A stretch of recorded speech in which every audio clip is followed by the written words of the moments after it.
বন্ধুগণ, প্রিয় দেশবাসী, জাতির জনক বঙ্গবন্ধু কন্যা অত্যন্ত স্পষ্ট অক্ষরে বলেছেন যে কতিপয় সেনা অফিসার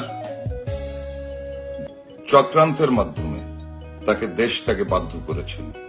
ওই সময় তিনি যদি দেশ ত্যাগ না করেন, তার নিয়ন্ত্রিত এসএসএফ যদি জনগণের উপরে গুলি করে, হাজার হাজার প্রাণহানি হয়।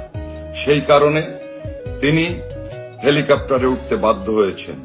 পরবর্তীতে তিনি ইন্ডিয়াতে আছেন, আমার সাথে তার কথা হয়েছে। আমাদের প্রিয় নেত্রী বলেছেন যে আপনারা দিশেহারা হবেন না, আপনারা সংগঠিত হন, প্রতিবাদ প্রতিরোধ করুন। অবিলম্বে তিনি আমাদের মাঝে ফিরে আসবেন। জাতির জনক বঙ্গবন্ধু কন্যা সব হারিয়ে বাংলাদেশের মানুষকে তার আপনজন হিসাবে জানেন। তার বাবার স্বাধীন করা বাংলাদেশে আবারও তিনি আসছেন, আর আমরাও অধীর আগ্রহ নিয়ে অপেক্ষা করছি। আপনারা যারা আমার এই লাইভ অনুষ্ঠান দেখছেন, শুনছেন, আপনারা সংগঠিত হয়ে, সুসংগঠিত হয়ে, ওই যারা আজকে আক্রমণ করছে, যারা প্রোপাগান্ডা ছড়াচ্ছে, তারা সংখ্যালঘু, আমরা সংখ্যাগুরু। আমরা এদের স্বাধীন করেছি, মুক্তিযোদ্ধা ভাইরা এখনো বেঁচে আছেন। আমরা মুজিবাদর্শের নেতা কর্মীরা আমাদের ব্যক্তিগত সকল ভেদাভেদ ভুলে গিয়ে আমরা মাঠে নামবো।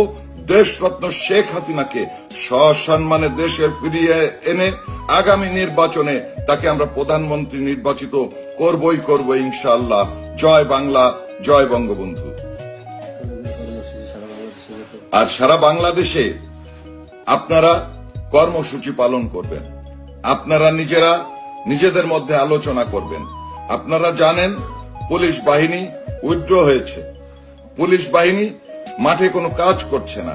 এই নিরাপত্তাহীনতার সুযোগ নিয়ে যারা আজকে অপকর্ম করে বেড়াচ্ছে, সাধারণের বাড়িতে লুটপাট করছে, আজকে সংখ্যালঘুদের উপরে অত্যাচার চালাচ্ছে, আমাদের স্থানীয়ভাবে সংগঠিত হয়ে প্রত্যেকটা ঘটনা রুখে দিতে হবে।